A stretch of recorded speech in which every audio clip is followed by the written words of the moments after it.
Hello, my name is Shelton. I'm 32 years old. I'll be 33 in a couple of weeks. I'm running for City Council District 14 here in Jacksonville, Florida. And a lot of people may know me best from having written a column for Folio, Money Jungle, written the Minority Report for 819.com, published in probably close to about 32 or so magazines, newspapers, websites, blogs and such around the world. I took a step back away from that because I see what's happening in the city, in the state, in this country, and I have ideas and methodologies that I'd like to bring to bear for the benefit of the people of Jacksonville. And I'm happy to be here, thanks to the concerned taxpayers of Duval County and to the taxpayers who aren't concerned. Their lack of concern makes your concern all the more important. I like that. We have a list of common questions we're asking every candidate, not just in the race for 14, but throughout the city. Yes, sir. And we'll work through these as fast as we can. Okay. What do you consider to be the core functions of local government? The core functions of local government, to me, are providing for the basic infrastructure as far as public safety, education, things like that. And beyond that, essentially to stimulate the growth of the private sector. There are certain things that government does best because of its ability to buy in bulk and whatnot. But things like tax incentives and creating a logical structure where business can thrive is the most important function of government and the greatest challenge for government moving forward. Okay, Victor, let's change the order. Okay, what specific savings do you believe can be found in the upcoming budgets, specifically regarding programs that are our interests: Jacksonville Journey, Jacksonville Economic Development Commission, Cultural Council, special events, and public safety? Well, we're in a difficult position now because of the cuts that have to be made will potentially undermine our profitability. One, I would say in terms of public safety, education, Office of Special Events, I'd like to see those things not be cut much at all. I could be glib and say that, by decriminalizing marijuana, as it's been done in parts of New York and California, and now even in Arizona, that would generate millions of dollars of savings that would immediately help bring our fiscal order, bring our budgets into our fiscal order. But that's not likely to happen. In the near term, we're stuck with painful cuts to services. We're stuck with painful tax hikes, painful fee increases, none of which I will vote for, but which will pass by a majority of the council, regardless of what anyone says, because there's no other way around it. The issue now is profitability. We have to make money for the city. We have to increase the tax base. We have to find a way to stop the collapse of housing values statewide. We have to take a leadership role in the entire political organization of our state, because Tampa and Miami and Key West, they can't do it anymore, as we've seen. Right. They put me on the record as saying any of our living mayors would have been a much better governor than the current governor or the governor we had before him. I just wanted to put that there since there's a camera. Right. What do you believe is the solution to the city employee pension problem, and what steps would you take as a council member to work toward that solution? Well,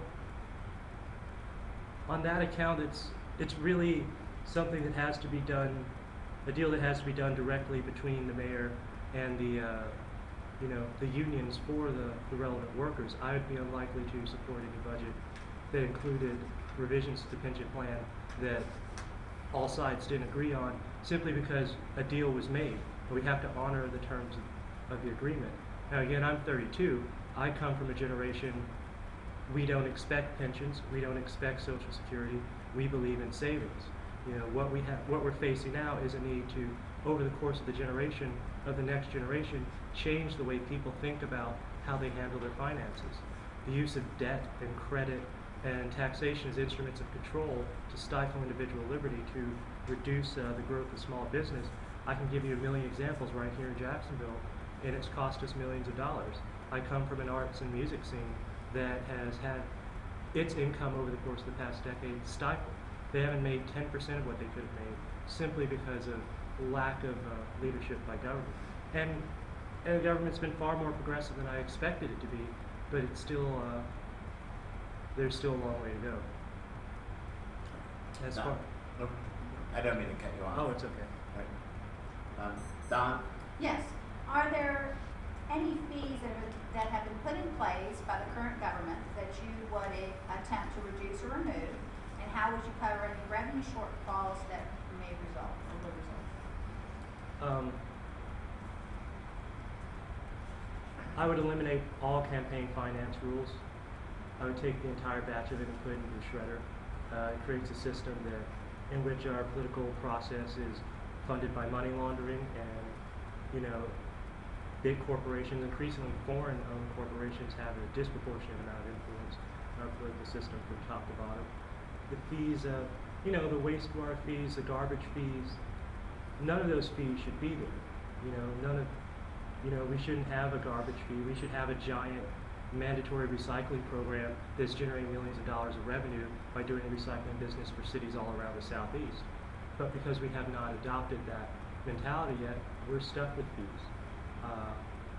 Again, I won't vote for any new fees. I won't vote for any new taxes. I won't vote for any cuts to, you know, education, public safety, and whatnot. But still, all those things will happen. And that's the harsh truth of it. So let me interject. So would you view these votes that you would have to make, or that you would be making, as protest votes, since you would expect the council to pass these other things? No, they're votes I'd be making because if I get into politics, I plan to stay in politics for a long time, and that means making the right decisions. I'm not going to go along with a bad idea just because the majority is with it. You know, I'm not going to stand in front of the people and say that I voted to put hard times on working people. We've seen too much of that already in this country. You know, we must never forget that what's happened to the economy in the last 2 years nationwide, in reality, is a death sentence for millions of people. They will not have the time or the energy or the resources to recover from the blows they've suffered the last couple of years. You know, it's going to be, we've already seen, you know, quite a bit of that. I would reorganize a lot of this. For example, the school board. You know, I would phase out the school board itself, not the staffers, the underlings, but the school board members themselves, and combine those duties with those of the city council.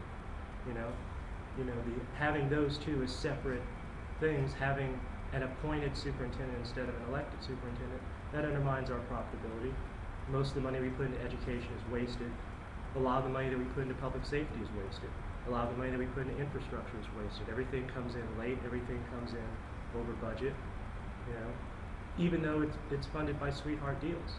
You know, that, you know, the point of like giving your friends the hookup is saving money. You know, it's and that's what we have to look at. We had and this is something that's happened nationwide. We had the biggest period of economic growth, the biggest boom period in the history of the world, and we threw it all away in a matter of years. Not only did we throw away all the money that had been saved up, but we created all these unfunded mandates and obligations. You know, we've got old people in their 50s and 60s all around this country running around thinking that the government is going to give them pensions and give them Social Security and giving, you know, their lives are dependent on this concept, when in reality, you know, 2 or 3 things could happen just like that. It's gone. You know, and what is there's no contingency for that. You know, there's no, you know, the rainy day fund does not cover a tsunami, you know, or a hurricane or something like that. You know, it covers a light drizzle.